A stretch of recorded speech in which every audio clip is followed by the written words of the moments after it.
Hi, welcome back guys. This is your friend, Parallel Deku, back with another fanfiction. This is the series of What If Deku Was Watched by the Multiverse. Now before starting, please give this video a like. And subscribe to the channel if you want more videos like this. Now let's get into the fanfic. As the students of Class 1A chatted and enjoyed their last few moments before class, Aizawa reviewed his lesson plan. "Quiet down," he said, activating his quirk. The class fell silent and turned their attention to him. "Take out your textbooks," he instructed, holding up the book. Then turn to page 394.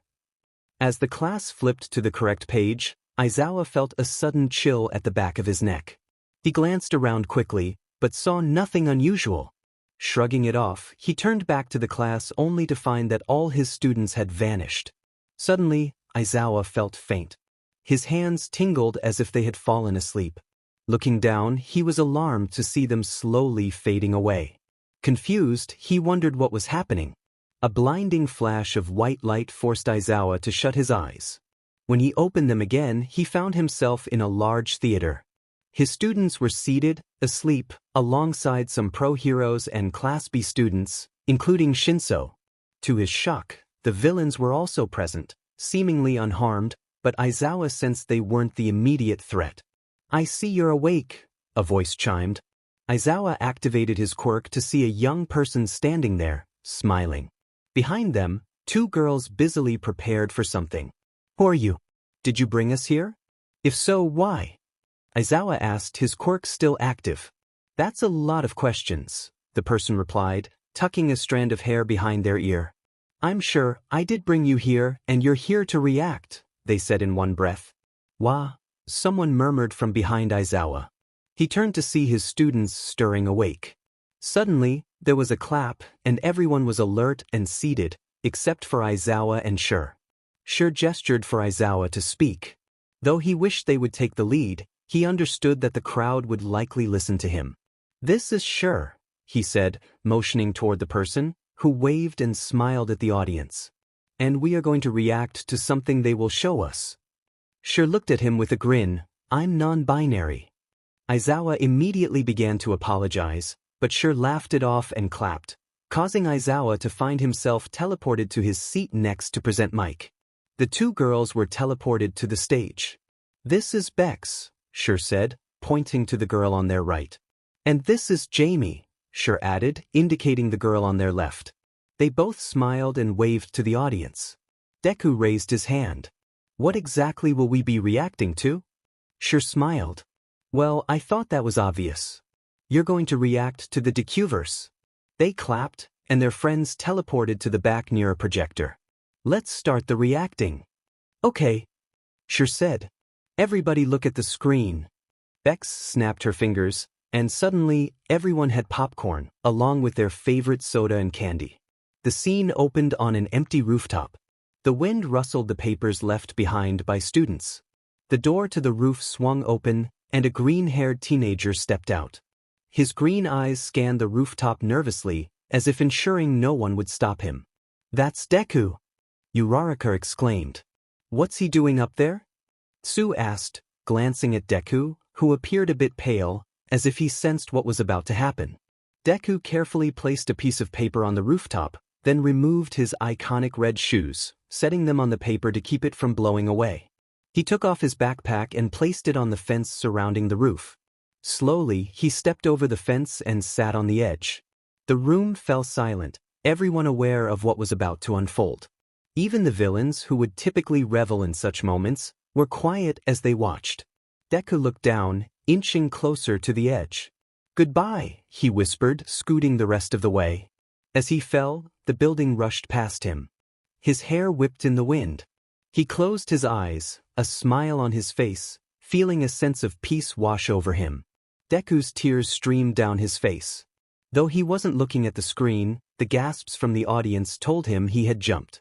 Todoroki reached over and pulled Deku into a comforting hug. Aizawa felt tears welling up as well. Despite his strict demeanor, he couldn't bear to see his students in pain. He leaned his head against Present Mic's shoulder, who wrapped an arm around him, both watching the screen with heavy hearts. The scene shifted to show Shigaraki and 𝐃𝐞𝐤𝐮𝐯 walking near Deku's school when they spotted a body falling from the roof. 𝐃𝐞𝐤𝐮𝐯! Shigaraki shouted, and 𝐃𝐞𝐤𝐮𝐯 snapped his fingers, creating a portal beneath the falling figure. Shigaraki was bewildered. Why would he save someone? Yet, the twist in his stomach as he watched Deku fall revealed the answer. Deku appeared next to them, and Shigaraki bent down to brush Deku's hair away from his face with 4 fingers, smiling, though not using the hand on his face. The screen went black. Is that the end? Kirishima asked Sure. Be patient, Sure replied. The scene resumed in the future. Bakugo glared at the villains who had infiltrated UA. He and his classmates were on their way to class when the attack occurred. Bakugo activated his quirk, ready to retaliate, when a voice called out, "You wouldn't use your quirk on an old friend, would you, Kaken?" Bakugo paled as a green-haired boy stepped out from behind Shigaraki. Their eyes met, and Bakugo's quirk sputtered as his friends fought the villains, the chaos around him fading into a muffled background. "Deku?" he asked, and his old friends smiled back at him. "Wahaya?" the audience gasped in unison. Why was young Midoriya with the villains? All Might inquired, looking at Sure. Sure pointed back to the screen. Midoriya extended his hand toward Bakugo. Bakugo hesitated, looking at the offered hand before grasping it. Suddenly, dark tendrils began to rise up Bakugo's arm, causing his fingers to fade away. "But I guess we weren't exactly friends," Deku said with a smile, his eyes turning red. The screen went black. "I'll let you process that," Sure said, dragging Bex and Jamie through a doorway at the back. Chapter End. People in the theater. Class 1A, The League of Villains, Aizawa, Present Mike, Midnight, All Might, Monoma, Kendo, Shinso, and me. "I have returned," Sure announced. It was a new day, but as Sure had explained a few hours ago, as long as they were in the theater, time was paused outside of it. They could be gone for years, and when they returned, it would be as if nothing had happened. Realizing that since Sure is my OC, I can narrate from their perspective for the rest of the chapter, Sure POV.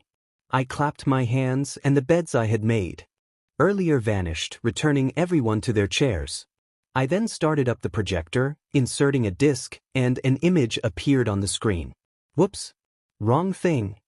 I exclaimed, quickly removing the disc as the image of Aizawa and Hisashi sharing a moment disappeared. As Aizawa and Hisashi blushed furiously, I turned to take the disc that Bex offered and placed it in the slot before restarting the projector. Quick explanation of the next universe. Like the last universe, Deku jumped from that building, but in this one, he hit the ground. Silence filled the room. I looked up to see them all staring at me, waiting to see if I was joking. Some knew I wasn't, and they either held their heads in their hands or tears rolled down their cheeks. "At any time during this universe, you can come up to me, and I'll send you to the cool-down room where you can stay for as long as you want," I said, pressing the play button on the projector. It began with a hospital room. The sound of a heartbeat monitor filled the air. On the bed lay Deku, bandages covering his body, with tufts of green hair peeking from the head bandages. Next to him sat a woman who resembled Deku, silent tears escaping her eyes as she watched her son. The door opened, and Bakugo entered with a woman who looked like him. Mitsuki embraced 𝐃𝐞𝐤𝐮𝐯, and Bakugo took a seat on the other side of Deku. "Why am I there?" Bakugo asked. "I think you know," I replied, and he nodded, turning back to the screen, wiping his eyes. "Is the Great King Explosion crying?" Mina teased, dodging as he tried to swat at her. "Something got in my eyes," Bakugo grumbled, and Aoyama looked at him, offended. Suddenly, a loud beeping noise filled the room, and the heartbeat monitor flatlined. Doctors rushed in, pushing Bakugo, Mitsuki, and 𝐃𝐞𝐤𝐮𝐯 out. A nurse led them to the waiting room, but before they left, the doctors could be seen performing CPR on Deku. The room fell into an even deeper silence. Deku stood up and approached me. I signaled Jamie to take him to one of the cool-down rooms. Bakugo paced in the waiting room. As much as he didn't want to admit it, he was worried for the nerd. Then a doctor entered. 𝐃𝐞𝐤𝐮 scanned the doctor's face, hoping for good news, but the doctor looked down and shook his head. 𝐃𝐞𝐤𝐮 burst into tears, and Mitsuki did her best to comfort her while Bakugo looked pale. He was sure it was his fault. The screen went black. Bakugo also went pale. Aizawa cried into his husband's shoulder, devastated that his student was gone, even if it was in another universe. Todoroki let some tears slip, surprising some people, as it was the first time they had seen him cry. The screen turned white, and the words, 2 years later, appeared. It showed Bakugo sitting in the UA classroom, twirling a pencil between his fingers as Aizawa droned on about something. A strange breeze ruffled his hair, even though no windows were open. He was staring at a paper where one of the pencils was moving on its own, drawing a little smiley face. DMN Deku. Who are you talking to, Baku bro? Kiri suddenly appeared next to Bakugo. Mind your own business, shitty hair. Fine, but will you at least do the project with me? Behind Kiri, random pieces of paper with writing on them appeared. Yes, shitty hair, I will do the project with you, Bakugo said in a robotic voice, reading off the cards while glancing back at Kiri, who was clueless about what was happening. Great! Kirishima laughed. That looks like what Mina did for me a while back when Bakugo asked to work with me. Mina stuck her tongue out at him, and they turned back to the screen. The screen went black again, and the words, 2 hours later, appeared. It showed Bakugo walking back to his dorm. He left the door open for a moment longer than necessary before closing and locking it. He grabbed a handful of sand and walked to his bathroom, where there were piles of sand. After a moment, he tossed the sand into the air, letting it fall over the piles. Suddenly, an imprint of a person appeared in the sand, coughing. Is this seriously the best way, 𝐃𝐞𝐤𝐮𝐯𝐞𝐫𝐬𝐞? The ghost of Deku asked, looking up at Bakugo. The theater fell silent for a moment, surprised, when suddenly a loud bang echoed from the back. I turned off the projector, signaling for everyone to grab snacks, and then went to check on what had happened. Chapter end. The theater buzzed with conversation. Deku had returned from the cool-down room, and now Class 1A, along with the Class B students and Shinso, were playing Uno together. Aizawa had joined after a while and was winning by threatening the students with expulsion if they tried to make him lose. Suddenly, the door burst open, and I entered the room with a box of discs. Sorry that took so long, I said, placing the box down on a table next to the projector, then looking out at the people I had brought here. Since someone thought it was a good idea to have a pillow fight in a room full of fragile objects, I glanced back at Bex and Jamie, who smiled shamelessly. Most of the discs broke. I was only able to label 6 of them, and 5 out of the 6 that were labeled broke. So, we're going to watch this one, even though it's the last one. I put the disc in and started up the projector. Everyone slowly moved back to their seats, so I pressed play. I didn't mean for all this. The screen showed Deku walking away from a crowd of people surrounding All Might. That day, after we talked, I had a lot to think about. I wasn't sure where to go from there, and for a moment, a close-up of Deku's face appeared. I took your advice, All Might. The theater was silent, and All Might suddenly looked pale, as if he knew what was coming. I gave up. Everyone in the theater, except me and Deku, turned to look at All Might, who was staring at the ground. Did you actually tell him to give up? Aizawa asked. Yes. All Might didn't look up when he said that, which was probably for the best, considering most of the other pro-heroes were trying to stop Aizawa from confronting him. Back to the universe, I said, continuing the video from where we had left off. It was like a part of me had been hollowed out. The scene changed to Deku staring at his food, not eating. Like I wasn't even me anymore. Deku leaned back in his seat. He remembered that feeling. It was what he had felt before All Might had changed his mind and decided that he could be a hero. But then I saw you on TV that afternoon. The screen showed a TV with All Might on it. And something just clicked. Deku was standing, his mother, behind him looking worried. It was right after you saved 𝐃𝐞𝐤𝐿. A reporter told you that he was planning on attending UA to become a hero just like you. The way you responded was so different from how you'd spoken to me on the roof. You seemed genuinely happy. If he's willing to put in the legwork and go beyond, I'm sure he'll make a fine hero, the All Might on the screen said. After all, there is a hero in everyone. A hero in everyone, huh? Shigaraki said, leaning back in his chair. A hero in everyone, Deku echoed. I should have let it go, but that phrase got me thinking. If 80% of humanity has quirks, then why aren't more people heroes? Heroes make up only a small margin of the 80% that have quirks, so why so few? What would it look like if everyone was their own hero? What's stopping people? That's when I started to look into vigilantes. What are those again? Mina asked. Watch the video, and it'll explain. People who had been arrested for using their quirks to defend themselves and others. The main idea was to scare people into action, similar to how each of them had been forced to defend themselves. But one day we took it too far. It hasn't been the same since. What happened? Just watch the video. Deku looked down. I can't even imagine what my mom would say if she could see me. You never wanted to hurt anyone, All Might said. That's a weak excuse, All Might. It doesn't matter what my intentions were. We judge people by their actions, not what they intended. And the person I was back then would have hated the person I am today. He probably wouldn't save me either. That's sad. Shut up. Don't say that. You're 15. You're a high school student, for goodness sake. If anyone needs saving, it's you, All Might said. That's just selfish, Deku replied. I made a mistake that snowballed into an avalanche. At what point do my mistakes just become choices? I wish I could explain it better, All Might. The scene showed Deku pulling something from his back pocket. What is he doing? Uraraka asked, obviously nervous. I wish I could show you how awful I've become. That I'm scum. The worst. But I don't have the words to convince you. Midoriya, you are not scum, Ida said, lightly tapping Deku's head. And you're not the hero known for giving up. The screen showed the face of another man who was listening to this conversation. So I think we're done here.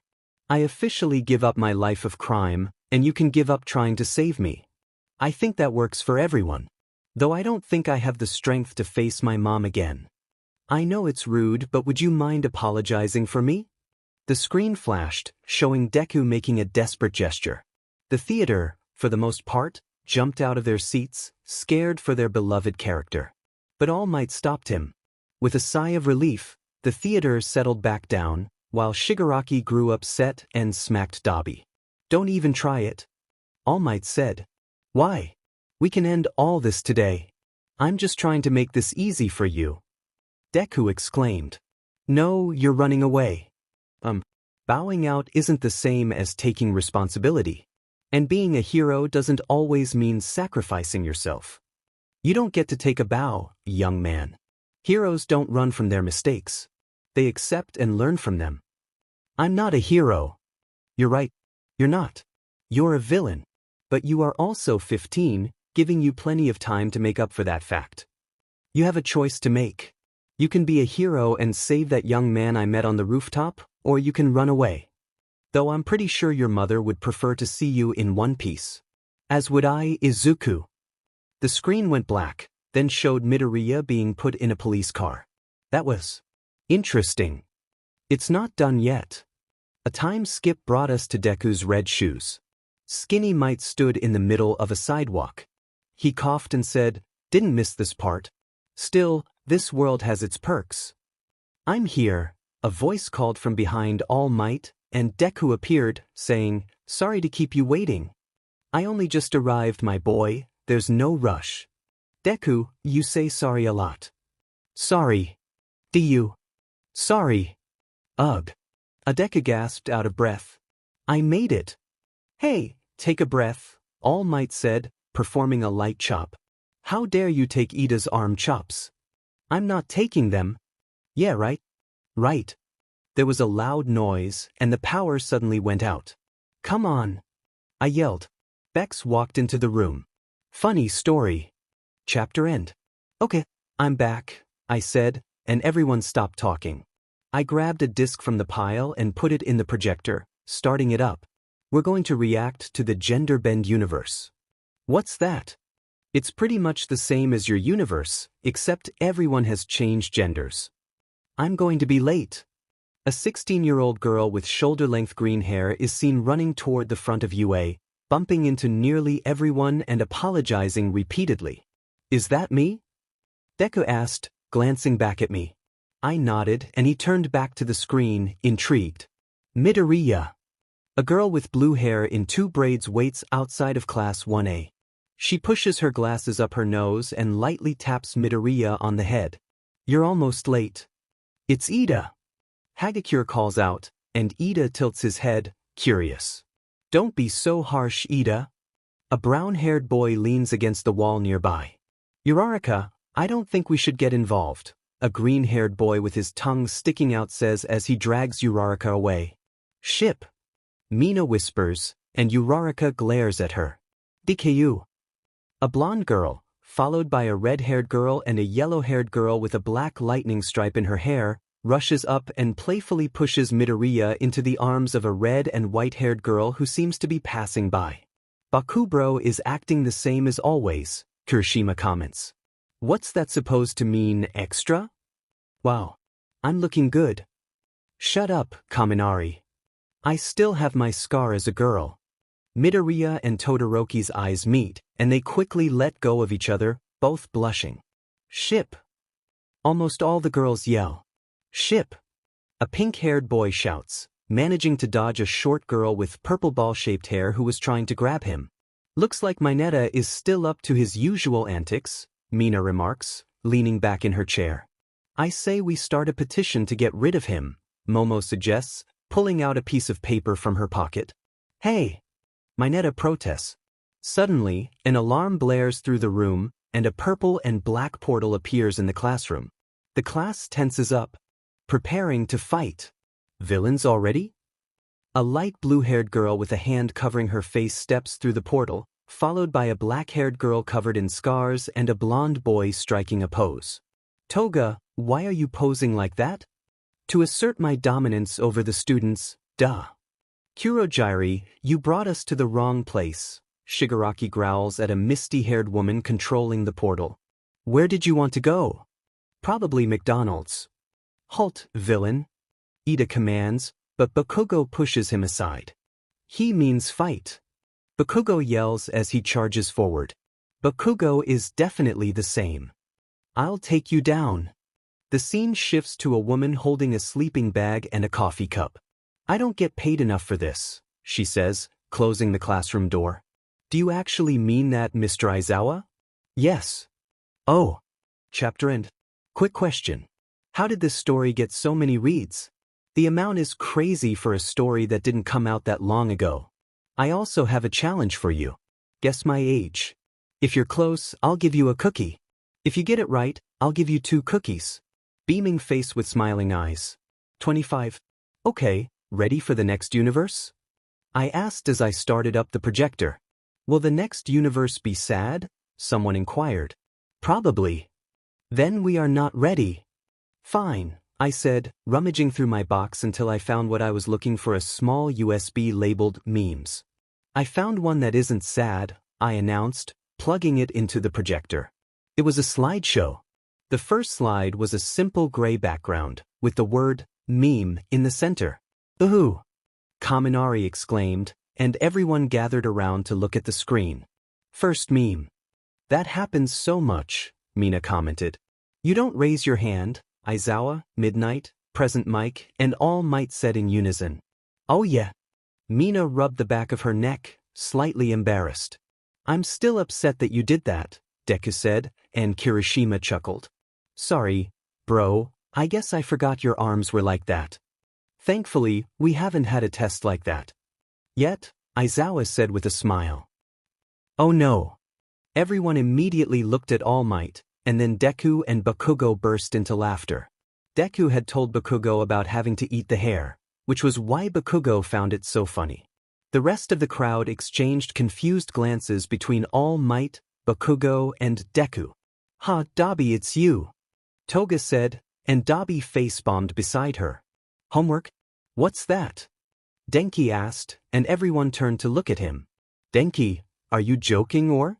Aizawa asked, dead serious. Yeah, I'm joking. Denki replied, then turned to Mina and added, I'm not joking. PFFFFFFFFFT. That's so true. The Baku squad erupted in laughter, prompting Bakugo to get up, chasing them around the theater while I set up the next meme. I'm getting rid of the hands as fast as I can. Hey, All those hands probably come in handy. Shigaraki reached over as if to disintegrate Dabi, but Kurohige stopped him. Let's not do that. Wait, wasn't that the day we decided to play Monopoly? I somehow got stuck in jail the entire time, Todoroki mumbled. Still can't believe Kaken lost, Kaminari said. Don't call me that, dunce face. I had 10 followers once. On Instagram? That's not a lot. No, I mean in a dark alley. They weren't very nice. Why wouldn't you wear pants? Wow, Class 1A is so bad that they can't even keep me out of their Zoom class. Haha, smack. I hate the old hag, so of course I would be yelling at her. I am so beautiful, sparkle sparkle. Okay, that's the end of the memes, I said, switching off the projector. All woo. But I'm giving you back your phones until it's time for the next AU. Yay! I clapped, and their phones appeared in their hands. I also returned Aizawa's sleeping bag, as he seemed like he needed a nap. Okay, phones off or I'll take them away again. Slowly, the phones were turned off and tucked into pockets. I have something for you guys, though. I clapped my hands, and suddenly, every person in the theater had a blanket designed to resemble the flag of their sexuality or gender. Whoa, Mr. Aizawa, are you trans? Kaminari asked, glancing back at his teacher, who sat proudly with their blanket. Does that mean I can call you Mrs. Aizawa? Mineta chimed in, only to receive a swift slap from Bex. Yes to Kaminari and no to Mineta. Anyway, let us commence the universe. Which totally isn't the future. It was 𝐃𝐞𝐤𝐝. The sun shone brightly across the building, and there wasn't a single cloud in the sky. The scene zoomed into the window of the 1A classroom, which was empty. Where is everyone? Deku asked, looking back at me. You'll see. Suddenly, there was a loud bang, and the door flew open. The students all rushed to get inside, with Aoyama shouting, "Move! I'm here!" He pushed his way through his classmates and sat down at his desk, ensuring he didn't break a nail. He sparkled as usual, having applied some rainbow eyeshadow to his eyelids. Aoyama smiled and threw some sparkles, which Bakugo accidentally inhaled. Watch it, sparkle face. Bakugo retorted, irritation evident in his voice. As Ida waited for his classmates to settle in, Tsu and Uraraka playfully pushed him into Aoyama's desk, resulting in Aoyama on the ground and Ida in a push-up position above him. They both blushed, and Ida shot a glare at Tsu and Uraraka. Two ships. Mina yelled excitedly. Ida and Tsu were both blushing profusely. Walking down the hallway, Todoroki and Deku held hands. Deku was blushing furiously, while Todoroki wore a small smile. Tadadaku! Mina screamed with joy. Her instincts had been on point all year, and judging by this universe, they were correct. Slowly, the class took their seats.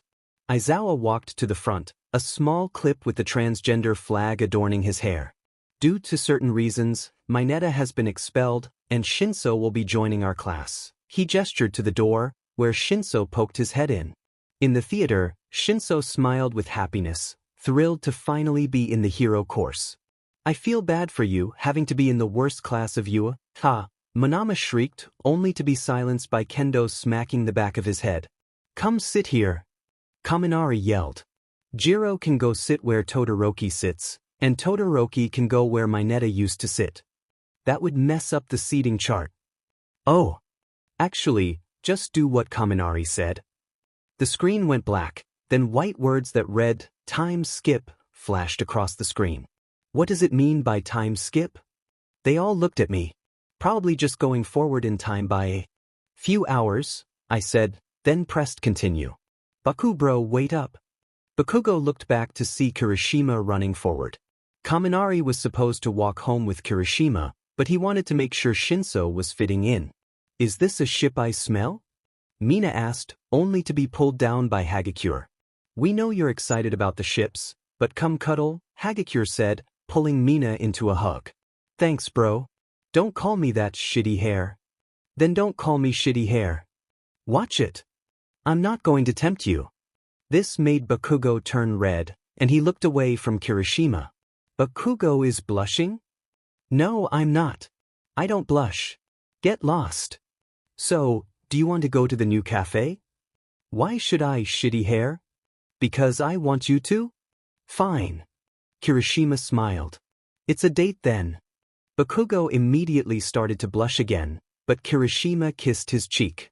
Ship. Shitty hair, I'm going to get you. Bakugo shouted, chasing Kirishima, ready to either confront him or show affection, whichever came first. And that's the end of the universe, I said, turning off the projector. But why? Because if I play it for any longer, Bakugo will actually kill me, I replied, glancing over at Bakugo, who had a fierce look in his eyes. Get lost, you idiot. Is that supposed to be an insult? I mean, seriously. Did you just make a pun from my name? Don't do anything to me, or I'll get Tsuyu on you. I will smack you. 𝐃𝐞𝐤𝐿. Shut up, Kaminari. Wanna know who my favorite character is in Mario Kart? This better not be a. It's Todoroki. Seriously? Okay, I'll stop. But I have to say, you handled it quite well. I'm going to get you. Chapter end. For this AU, my friends wanted to be in it as extra characters, so here are their profiles. 𝐸𝐴𝐵. Nice, but would take you down without a second thought. Quirk, elemental. Mad, somehow managed to deal with Ava for all these years. Quirk, video game. Mel, looks innocent but is anything but. Quirk, brainwashing aroma, a mix of Midnight's and Shinso's quirks. Hey, Miss Sure. Deku approached me. Yeah. I looked up from my computer, where I had been reading. When will we react to the next AU? Oh, I guess I should start it now. Okay. Deku returned to his seat while I closed my computer and went to choose the disc. I grabbed one randomly and announced, "Everyone, it's time for the next one." The audience slowly shifted their attention to the screen. It started out dark, then burst into vibrant color. Hiss. Tokoyami hissed, quickly hiding under his blanket. Next to him, his boyfriends, Ojiro and Shuji, exchanged amused glances. Deku appeared on the screen, his green hair tousled and wearing a hint of makeup. He waved to the crowd, prompting thousands of fangirls to squeal. Wow, Midoriya, you got quite an upgrade. Shut up. Did Deku just swear? Behind him stood a girl with her arms crossed, seemingly uninterested in the crowd. She was there only because Izuku had asked her to come along. She scanned the audience, spotting her friends, Mad and Mel, who held up a Starbucks drink before making their way backstage. Who's she? Uraraka asked, glancing at me. That's 𝐸𝐴𝐵. She's one of my friends, but she prefers staying in this universe with Mad and Mel, I replied with a smile, though I felt a twinge of disappointment for not getting Starbucks myself. Deku made his way backstage, where he found Ava having her makeup removed while sipping her Starbucks, with Mad reluctantly serving as her footrest and Mel rummaging through their collection of manga. The video shifted to the audience, revealing a man in a black hoodie. He stepped out from the stage area and pulled down his hood, revealing spiky blonde hair. It's Bakugo! He didn't want Deku to see him. He had attended every one of Deku's performances that he could, but getting tickets for this one had been a challenge, especially with the Baku squad in tow. Speaking of which, they were outside, drawing attention with their antics. Bakugo grabbed Kirishima's arm and pulled him along, prompting the rest of the squad to follow. Why did you even bring us here, Baku bro? Kirishima asked, trying to free his arm. Just needed to visit an old friend. Whoa, Bakugo, you had friends before us? I didn't think anyone would want to be friends with you. Shut up, dunce face. You too, raccoon eyes. You know you love us, Bakugo, the Baku squad shouted in unison. Shut up or I'll blow your heads up. Shutting up now. The video shifted away from the Baku squad to 4 people making their way backstage. The Deku squad slipped in and was immediately greeted by a hug from Deku. Todoroki's embrace lingered a bit longer than the others, prompting simultaneous shouts of ship from everyone, including Ava, while Mel and Mad remained focused on their own ship, Izuchako. Deku and Todoroki had turned red countless times across different universes, but nothing compared to how flushed they were at that moment. I doubted even Momo could create a shade that bright. I'm sorry to interrupt, but I think Todoroki needs a moment to cool down. New. I slowly turned off the projector, eliciting a collective groan from the audience.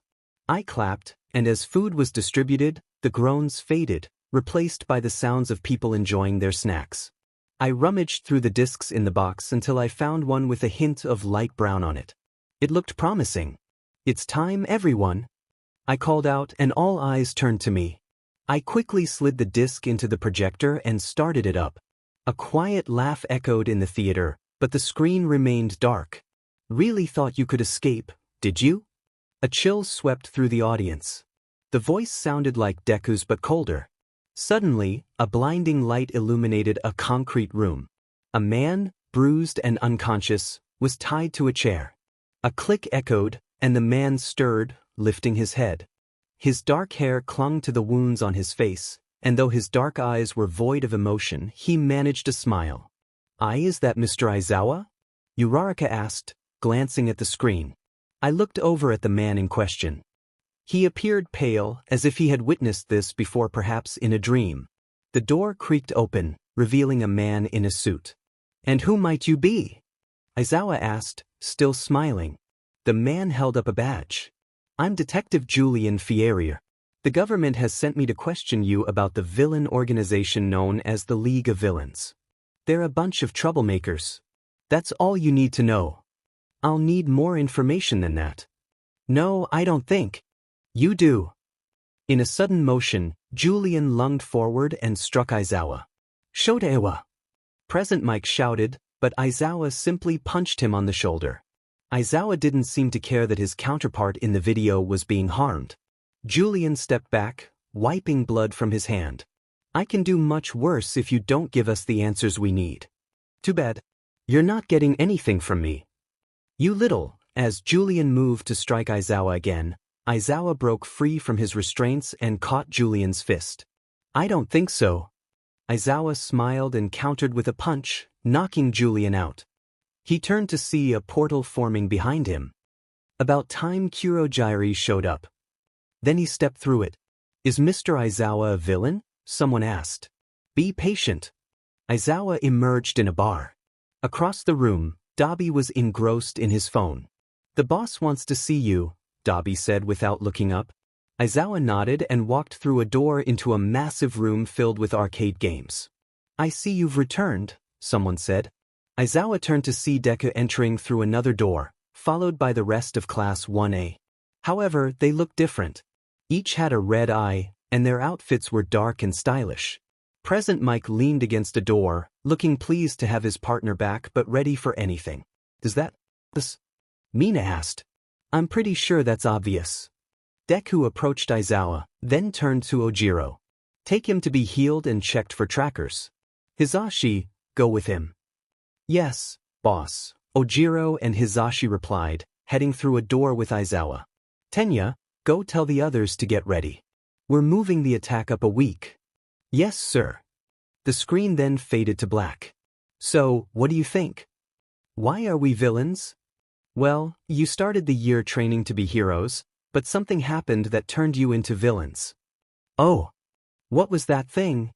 "The heroes didn't even try to save Bakugo. Instead of just a small group going, the entire Class 1A joined Aizawa and Present Mike. The villains convinced you to join them after that." "Fun." Chapter end. I looked into my box of discs before grabbing one at random and inserting it into the projector. But as soon as the words Omegaverse appeared on the screen, I may have yanked it out, slammed it on the ground, and jumped on it for a few moments while Class 1A and others watched. Sorry about that. I smiled at them before selecting a new disc. This time, the words Zoom appeared on the screen. "Are you guys ready?" I asked. "Yep." "Yes." "Okay, there's something you should know before we start. In this universe, a sickness is spreading, forcing everyone to quarantine to stay safe. So, you guys are in a Zoom meeting for class. Understood?" "Wait, so even with the sickness, we still have to go to school?" "That's UA for you. Sparkles plus Ultra Sparkles.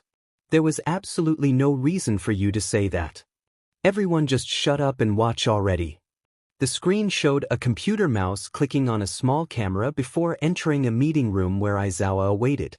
A small camera in the corner displayed Midoriya smiling and waving to Mr. Aizawa. Hey Deku. It's you. I've been in all of these so far. Are you really surprised? Since when did Midoriya talk like that? Since the author decided to make me speak like this. What? I sighed and pulled out some duct tape to start fixing the fourth wall while they continued to watch the alternate universe. Suddenly, a flurry of pinging noises filled the air as cameras for everyone in the class appeared in the meeting. Hey guys, Zero said, unmuting his mic. A brief moment of chaos ensued as the Baku squad began singing a playful song until Aizawa stirred and told them to stop. Baby Kirishima do baby Kirishima. Ugh, Aizawa muttered, pulling his sleeping bag over his head. Since there's nothing we can do online, you can talk for the entire PRD until Present Mike shows up to teach you English. Will he sing Baby Kirishima with us? Why Aish? A voice yelled from somewhere behind Aizawa, and Present Mike entered the camera, belting out the song at the top of his lungs. Excuse me for a moment, Aizawa said, turning off his mic before approaching Present Mike to get him to stop. The class erupted into chants of Eraser Mike, as loud as they could. Erasermic, Erasermic, Erasermic, Erasermic. The students and Midnight screeched, and even though Aizawa was hidden, a faint blush was visible on his cheeks. Present Mike, too, was bright red. Aizawa shot a glare at the computer, and the room fell silent. Then Present Mike shared a brief kiss with him, and the chanting began anew. Erasermic. Sorry to all of you, but that's all I'm going to show for now since the rest is just you all learning. Okay. Also, there's now a snack counter in the back left corner, and the doors to the bathrooms are on the back right. When did you build that? Just now. That I'm not even going to ask, I'm just going to go get a snack. Chapter end. This chapter is mostly dedicated to Ava, who requested to be included. You'll see where she fits in later. Okay, this universe is kind of strange, I said, holding up the disc for them to see. How so? I have no idea how to explain it, but it's called the actor AU, and you don't have quirks. I inserted the disc into the projector and started it up. AU loading. Loading successful. Why did it do that? Deku asked. No clue. Maybe it just took a little longer than normal to find the universe, so it put up a loading screen. Again, no clue, I'm just guessing. The screen displayed a battle between Deku and Bakugo. They jumped around, shouting. Why are they fighting? Just watch please. The universe just started. Suddenly, Bakugo leaped toward Deku but stopped midair. Can somebody get me down? He asked, and Deku stepped forward and playfully tapped Bakugo on the nose. Looks like I win. Just get me down, you jerk. What happened? 𝐼𝐬𝐬𝐿 looked back at me. Look closely above him. They all turned toward the screen and saw a small wire holding Bakugo up. People in black shirts came over and helped him down. We really need to fix those, a voice said, and the screen shifted to show a man in a shirt that said, Director. A director? What for? Have you not been paying attention at all? Just do the scene again. Yes, Mr. Bossman. The boys faced each other. Action. I want to fight Deku. Show me you're stronger than you were. 𝐃𝐞𝐤𝐿𝐬𝐿, we can't, we'll get caught. Shut up and fight me. Bakugo charged forward, but before he could attack Deku, there was a shout. So, is that what happened that night? Aizawa turned and looked at the boys. Not exactly. Cut. The director, Riku, shouted, and the boys turned to face him. Oh no, you're fine, but Yagi won't be when I'm done with him. Why me? I don't know, he hasn't said why yet. Sir, Yagi has been in too many episodes now, you can't take him out, a woman with dark hair said as she approached Riku and placed her hand on his shoulder. Is that Nana? Indeed it is. With that, All Might turned away and wiped his eyes. Fine. But if I find him, Marcus, or Hisashi dancing in the background of the set again. The director sat back in his chair and rubbed the bridge of his nose. Who's Marcus? Buff All Might, I responded, turning the page of my book. Are you even paying attention? Nope. I looked up from my book and smiled. Take 10, Nana said, and Bakugo and Deku walked off the set and through a door. Through the door was a small room with couches, a TV, and a random table with a stuffed animal on it surrounded by offerings. On the couches, Kaminari, Kirishima, Siro, and Mina played Uno, while the rest of the class and one random person cheered them on. On the other couch, Momo and 𝐼𝐸𝐬𝐿 relaxed. Tokoyami, Shoji, Koda, Sato, and Ojiro look so different without their quirks. Where's Mineta? Mineta is playing with a doll, and that random person is his voice. They did it so it was more comfortable for everyone. That's a good idea. Can we replace Mineta with a doll? Can we replace Mineta with Shinso? Shush. The door on the opposite side slammed open, and a girl with short blonde hair stumbled in and sprawled onto the couch with Momo and 𝐼𝐸𝐬𝐿. Ugh, Shigaraki, she exclaimed, and Momo wrapped her arms around her. Why me, Ava? Shigaraki popped up from behind the couch, making 𝐼𝐸𝐬𝐿 and Momo jump. Not Ava. Because you broke the hand that goes on your face, and it's impossible to fix. Poor you, Shigaraki said sarcastically. Ava sat up and glared at him, making him back up slowly. It was a joke, it was a joke, it was a joke. Shigaraki ran as Ava stood up to chase him. Momo and 𝐼𝐸𝐬𝐿 both had to wrap their arms around her to save him. Isn't that Ava from a while back? Yeah. She visits this universe every chance she gets and helps with costumes. She's also dating Momo and 𝐼𝐸𝐬𝐿. Wait, what? Momo and 𝐼𝐸𝐬𝐿 both looked at me. We're dating? Yeah, you two fell in love, then met her, and you both fell in love with her. I wasn't there when it happened, so I don't know what to tell you. Let's not cause trouble today, you already did that this week. Fine. Ava slumped in their arms, and they left the room. Meanwhile, Deku was rummaging through his bag. What are you doing, Izuku? Uraraka asked as she and Ida approached him. Trying to find the offering I brought for Fuige. Here it is. He pulled out a small bag of potato chips before heading toward the table. Everyone turned to watch him. Fuige the overseer, please accept my offering. He placed the chips on the table and bowed to the stuffed octopus. The octopus is named Fuige the overseer? Yeah, deal with it. It's a magnificent name. Class 1A on set before I kick your butts. Riku's voice filled the room, and everyone quickly put away their things and left. The screen went black, and the words, "an hour later," appeared. It showed everyone on a set designed to look like a classroom. There was a moment between Bakugo and Kirishima, with Kaminari as a third wheel, when a door slammed open, and Mina ran through yelling, Fuige the overseer has grown from the offerings. But stuffed animals can't grow. Shut up. Wait, what? Everyone on set immediately ran into the room, and Aizawa walked up to Riku and handed him the octopus. Riku gave Aizawa a stack of money. That should keep them busy for a bit. Long enough for me to take a break. This looks like enough to get back at Izuku for bedazzling my scarf last week. The Baku squad turned to look at Aizawa. He shook his head at them, and they looked forward sadly. Don't do anything too bad, or I'll revoke your bringing cats to the set privileges. Deal. I'm not risking my cat privileges. Really? What? Cats are amazing. Aizawa crossed his arms and glared at All Might. They're scary, All Might muttered, turning back to the screen. Izuku ran onto the set and rushed to the snack table they had set up, taking a plate and stacking as much food as he could on it. When the crew looked at him, he said, "Offerings for Fuige," then ran back through the door. Seems like Deku is still a dork. Shut up, Bakugo Katsuki. Deku glared at Bakugo, who smiled weakly before looking up to the heavens. Why can't I have the anime Deku back? Why did you make him like this? Who are you talking to? The author. Shut up, Bakugo. They don't need to know that, I interrupted, giving him a sharp look. Fine. Anyway, that's the end. That was a strange universe. You all can take a break before the next one. Okay.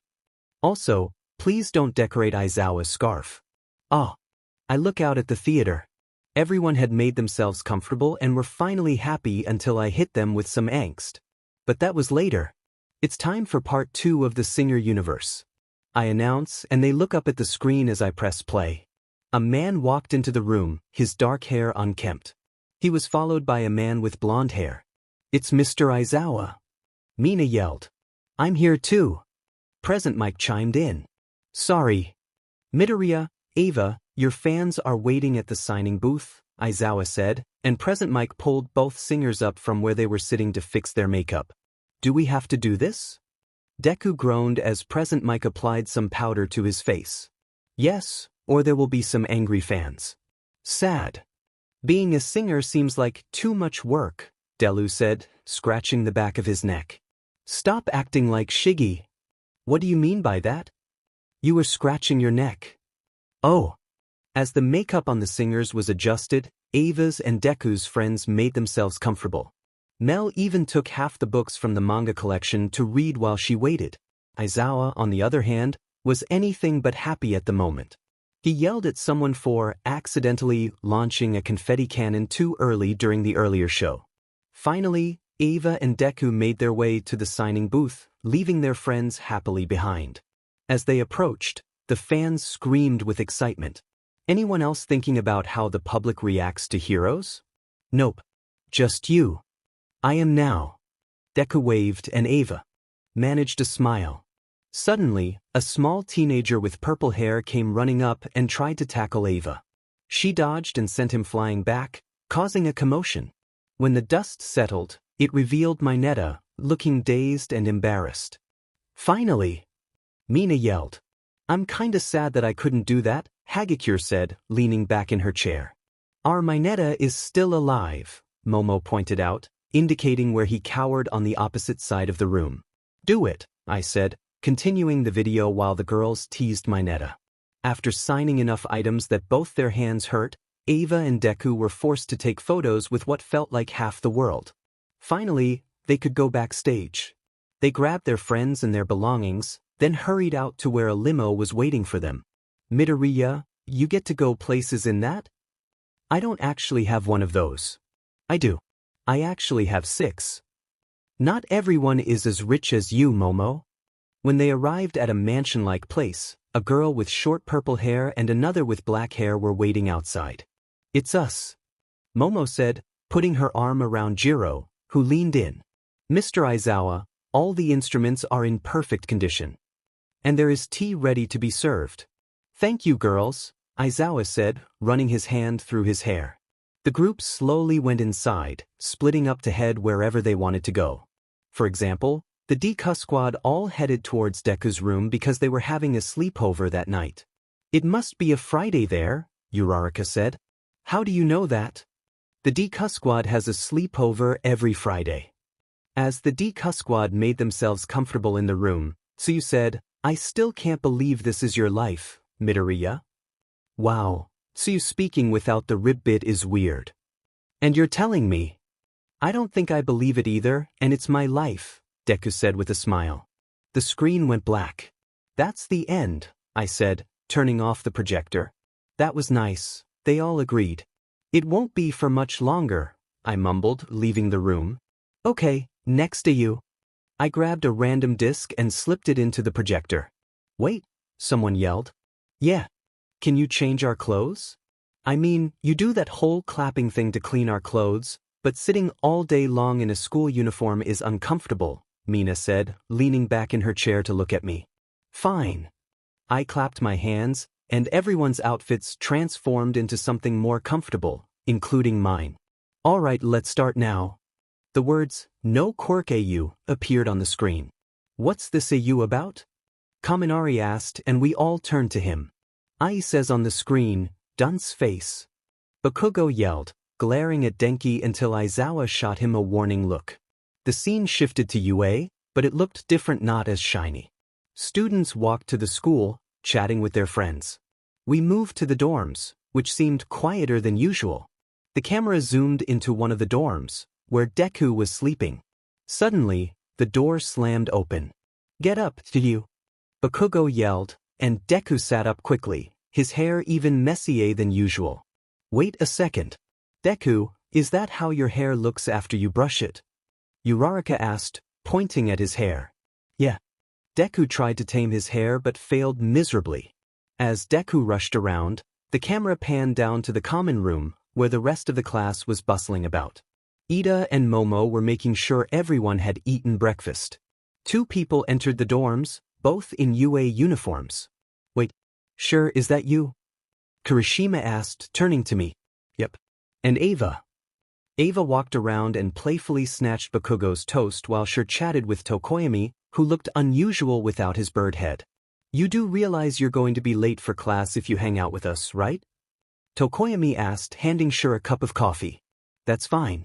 The teacher is strict anyway, they replied, taking a big gulp of coffee. How did you do that? Magic. Now keep watching. Meanwhile, Ava was talking with the Baku squad when the rest of the Deku squad came down from the dorms, signaling everyone to grab their things and head out. Mineta, still short but with normal purple hair, attempted to annoy the girls while they tried to fend him off. As the class reached the school, Ava and Sure walked toward their classroom while Class 1A went their separate way.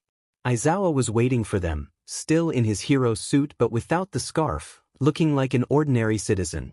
As the class entered noisily, he pulled out an air horn, ready to use it. Aizawa, you have an air horn? Midnight asked, glancing at him. I have two, actually. He pulled one air horn out of his sleeping bag and turned to present Mike. The present Mike started, then stopped. Actually, point proven. As soon as the class saw the air horn, they quickly sat down at their desks. Then the screen went dark. And that's the end. Why was that so short? Someone asked. Because unless you want to relearn stuff, that's it. You guys don't really do anything important, I said, pulling out the disc and placing it in my already finished pile. You can all take a break now. Okay, next ETH. I exclaimed happily, but everyone groaned, so I looked at them. What's wrong? I asked. We've done so many of these already. Why can't we be done? You've only done 14, you big babies. But I found a good AU for right now. I slid the disc in and started up the projector. Heroes. The screen remained dark, but Deku's voice filled the theater. The screen brightened slightly to show a figure crouching on the edge of a rooftop. It was night, and the city shone brightly in the background. Is that Deku? Okay, I'm going to say this one more time, but can you all wait a few minutes into the AU before asking questions? Thanks. Heroes are big, flashy people who help others. And that's what I always wanted to be. The figure stood up, revealing a red jacket with a black hood that had small bunny ears. He wore green pants with knee pads and red shoes, holding a mechanical spear-like object in his gloved hands. There's a fight happening in Sector 6, a new voice said, slightly muffled as if coming through a phone. Thanks, Hitoshi, the figure on the roof replied. The entire theater turned to look at Shinso, making him shrink down into the hoodie he was wearing. But I was Quirkless. And Quirkless people can't become heroes. So I did the next best thing, Deku said as the figure jumped off the roof onto the next one, then down to the street, rolling to avoid injury. That's so cool. Uraraka said, leaning forward in her seat. To be able to do that would be amazing. The camera turned to show the face of the person. Even though it was hidden under a mask that looked suspiciously like Shinsu's voice changer, it was obviously Deku. That's me. Deku asked, and I looked at him incredulously. Well duh. As Deku ran through the crowds, people began to talk. Was that the Green Rabbit? What's that? They're a really popular vigilante. They fight Quirkless but have probably defeated more villains than half the population of heroes. That's a lot of villains. Deku finally reached a random alleyway, slipping in before running a bit more. He ended up at a dead end but jumped onto a dumpster and then over the wall, landing right on top of a villain who was fighting a hero. Oops. Deku fiddled with the knobs on his mask before speaking, making it clear it was Shinsu's voice changer since Deku couldn't get his voice that deep. The hero, a lower-ranked one named Frostbite with the quirk Ice Bomb, looked at Deku as if he had seen a ghost. Are you that vigilante, Green Rabbit? Indeed I am, good sir, and if you'll excuse me, I better run.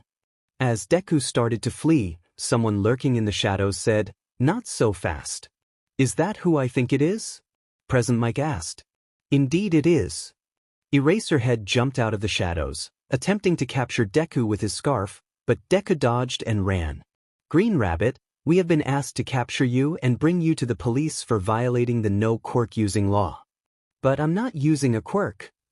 We'll see about that, Aizawa's eyes glowed red as he activated his quirk and chased after Deku. He continued chasing Deku until they reached another dead end, but this time there was no dumpster for Deku to use to jump over the wall. Instead of capturing him, Aizawa deactivated his quirk and sat down. "Why did you stop, Mr. Aizawa?" "I don't know, so just watch the screen." "I thought I told you to stay away from the areas where I patrol." "Sorry, Eraser. I just heard there was a fight there, and isn't today your day off? I was forced to work to capture you. I'll buy you coffee tomorrow if you want." "Deal. Now go away, problem child." "Yes, sir." Deku used his spear to propel himself onto the wall and then ran off. "Stay safe, problem child," Aizawa said, standing up and brushing himself off before heading back the way he came. "Is Aizawa soft?" "Shut up, Midnight, before I give you a hard time." 𝐃𝐞𝐤𝐿. And I'm just going to end that here because I don't want to talk about how Midnight almost faced a serious situation, while everyone else cheered Aizawa on. I was tired, to say the least. We had taken a break so everyone could sleep, but then the Baku squad got a hold of a speaker. This meant I stayed up all night watching them party in a separate room while the others could rest. During that time, I replaced the projector with one that would connect to my computer, and I found a universe. "This one should be funny," I said, looking out at the theater where everyone sat, still slightly sleepy from just waking up, or in the Baku squad's case, having been up all night. "What's it called?" Deku asked. "Shrimp Heaven. Now." I yawned and pressed the play button. It started off showing Aizawa. "I am a cashier at a farmer's market in Michigan." "Wait, what?" "Don't worry about it and keep watching the screen. We sell a huge variety of stuff, including fresh shrimp." Kaminari popped up. "Today a toddler, hey, walked by our shrimp cooler and started." The sentence was interrupted by giggles as it showed Deku, Uraraka, and Todoroki reading a book labeled Aizawa's Diary. Detention. But that isn't even actually us. Detention. Deku ended up on the ground laughing while Todoroki stood there, confused. Uraraka took the book to Deku, chanting, "Read it, read it, read it," as Todoroki grew even more puzzled. "Poor Todoroki," Deku said, patting Todoroki's head. "Your hair is so fluffy." Deku continued to pet Todoroki's head as he sat there, unaffected. "We sell a huge variety of stuff, including fresh shrimp. Today a toddler walked by our shrimp cooler and started chanting, 'Shrimp Heaven. Now.'" Now most of the theater was laughing. Emphasis on the now. Eventually, leading his mother, Siro appeared on the screen. "To say please," laughs, "please, Denki, we can't keep doing this." I knew Siro was the mother of the Baku squad. "Mina, you owe me $10. "I don't have $10, but I have half a chocolate bar." "I'll take it." "You bet on me being the mother of the Baku squad?" Now even Todoroki on the screen had broken out of his confusion and started to laugh, though Uraraka was still down. The screen showed a confused Aizawa. "What is Shrimp Heaven? Why does Denki need it now? What are my responsibilities in this situation, if any? But I fear something darker may lie beneath the surface, that Shrimp Jesus may return. So the Aizawa there probably needs therapy." "The one here probably does too," Present Mike said, looking at his husband who was chugging vinegar. Of course, nobody except Aizawa, myself because he asked for it, and Present Mike who wished he didn't know, realized that it was vinegar and not water. The final scene showed Aizawa holding the diary and asking the three, "Which one of you decided it was a good idea to read this?" with his, "I will get you for this" face on. I feel bad for them. They have to deal with scary Aizawa. You probably will have to sooner or later. Now I'm scared. Sadly, there were only 3 questions for this, but thanks for putting in the questions. I will probably do another 𝐃𝐞𝐤𝐿 chapter when this book is more popular, so there will be more questions. Why haven't you introduced your mother to your cute little friends? Are you embarrassed by me? Did I do something wrong? Yes, I'm aware that that was more than one question. Actually, they have heard of you, and you actually adopted Ava from what I've heard. They all also have Wattpad accounts, but Mel doesn't check hers. Mad's account is Madeline27, Ava's account is Slitherdor200727, And Mel's is Lazy Potato 2341. So far, the rest of my friends are made up or Bex. And I've mentioned Bex's account in my other books, Bex___. Why did you not hire an anesthesiologist to make Eri not feel pain? Overhaul appears. Oh, who are you? Someone who wishes to stab you, but you have to answer that question first. Oh, Reed's question. The shy Hasaikai didn't have one, and I wasn't going to hire someone random. Imagine how many germs they would have crawling on them. Shudders. You can leave. Claps and teleports Overhaul to a pool of acid they have hiding in their basement. What is chapstick? Shiggy, what do you want? Sure, this wonderful person has a question. Shiggy, reads what is chapstick? Sure. You don't know what chapstick is? Shiggy, no? Sure, hands him a thing of chapstick and some lotion. Go have Mamajiri help you with those. When are you going to do a Deku version of all of your ships that aren't together where they react to an AU where they are together? Eventually. I'm probably making the idea at the moment. But it won't happen for a little while because I think that all my ships are currently together. I finally created a fantasy that I hadn't thought of until now, which is silly because it's one of the most common alternate universes in dekuverses. I'm just really slow on the uptake. Anyway, the Pikachu will probably appear more in future chapters, so let's name it Ash because, let's be honest, for all we know, this is Ash's Pikachu. How are you all awake? I asked the very talkative group in the theater. I was exhausted from trying to find an alternate universe, and yet somehow these people were chatting, laughing, and playing tag, with Shigaraki trying to catch Dabi and Toga. Secret. Next AU, Aizawa said. That's when I noticed the coffee everyone had. Even Denki had some, though it looked like they gave him just enough to keep him awake without getting overly energetic. Fine. I pressed a few buttons on my laptop and then went to get myself some coffee. A dark and beautiful ocean appeared on the screen. There was a small ripple before a stunning creature leaped out of the water. In midair, the video paused, revealing what the creature looked like. It had the body of a man but a long green tail of a fish. He had fluffy green hair and some scales on his arms. A gold band wrapped around his upper right arm, and there were multiple scars on that same arm. Whoa, so now Midoriya is a mermaid? I think the correct term is merman. Merman or mermaid, all you need to know is that it's manly. Hi, I'm Izuku Midoriya, and this is where I messed up. As you can see, I'm a merman, but of course, there are humans too. Fishermen, to be exact. The screen resumed, and Deku plunged into the water right into a fishing net. That was quick. Realizing what it was, Deku started to struggle. A muffled voice came through the water, and the net began to rise. He fought harder, and some other mermaids came to investigate. Mermaid Uraraka reached for Deku through the net, while Merman Kirishima and Bakugo tried to break the net, but Deku was pulled up to the surface.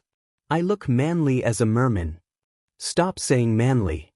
What did you say, bro? Stop it. Just stop. Go one holo without saying bro or manly, okay? Kirishima looked down sadly. Okay. I'll let you choose who said that, but it isn't Bakugo or me. Not Bakugo because he would never say that to his boyfriend, and I would never say that to the cinnamon roll. Well, look what we caught. Endeavor looked strange without his flame beard and mustache, but he grinned and held up the net with Deku in it for Shoto, the only other person on the boat, to see. Endeavor? Of all people to be caught by, I had to be caught by Endeavor. Deku said, clearly upset. Not my fault, I responded, starting to chug my coffee, with Ash on my lap, looking confused. Dad, put it back. Shoto rushed forward and tried to grab the net from his dad's hands, only for Endeavor to push him back. Ship. Whoever whispered that? Endeavor then chained the net to the boat, meaning that Shoto wouldn't be able to throw him back into the ocean. This is going to make us famous. Even more famous than that guy Toshinori. Then I can be first and not second. Endeavor laughed, a sound that sent chills down spines, and then left to start up the engine. Wow. Endeavor seems to be stuck at second, no matter what world. He loves that second place more than he ever loved his wife. No offense, Shoto. None taken, given it's true. Shoto locked eyes with Deku. Sorry. My dad really wants fame, and he'll do anything for it. Even something as inhumane as this. Deku gave a slight smile and reached for Shoto's hand through the net. When they touched, there was a small glow, and Deku responded, "It's not your fault. Most people's dads are jealous. Mine left to get sea milk around 14 years ago and still hasn't come back." For real though? Yeah. The worst part is that I was scared the first time my mom asked me to go and buy some milk because I didn't think I would come back. Midoriya scratched the back of his neck, making Shigaraki glare at him. I wish that would happen to this JRK. They both shared a laugh. Thanks for talking to me. Because of this, I probably won't have many more people to talk to before I die or get experimented on. Deku closed his eyes and gave a sad smile. That made Shoto pause. You're giving up too easily. We can find a way for you to get out of this. I don't think so. Deku looked at Shoto, the sad smile still on his face. The most I can do now is rest and hope for a quick end. Dude, that is giving up way too easily. Stop getting mad at me. I don't control that universe. Get mad at the... His mouth was suddenly covered by tape. They turned to see me glaring at Deku, so I took the tape off and turned to the screen, not finishing his sentence. I'll leave you alone for now then.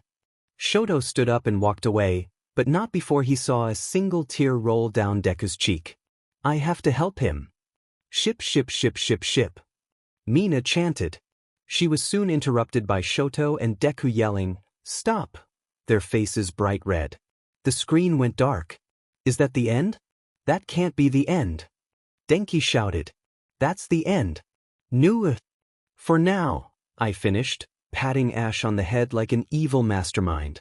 What do you mean by for now? What do you mean?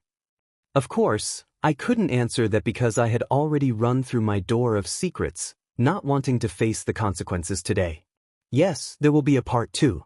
Hopefully. Honestly, this is an AU mostly created by FNAF gacha kids. And I kind of hate it. But I just had to do it for some reason.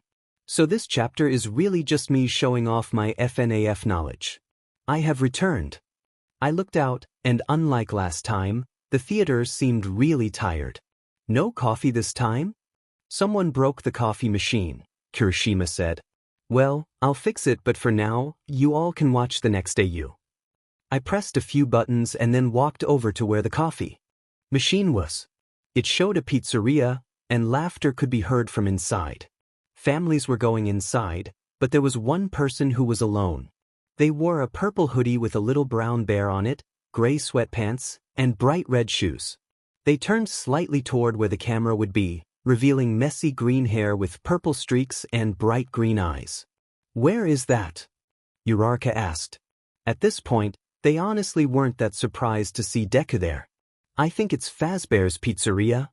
The new one that just opened 2 blocks from the school, Midnight guessed. It is, I confirmed, possibly shopping online for a new coffee machine because I had no idea how to build one.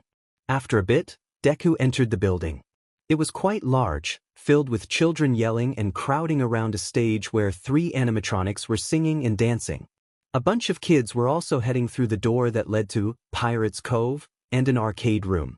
The chicken's so pretty, Mina exclaimed, and some of the other girls nodded in agreement.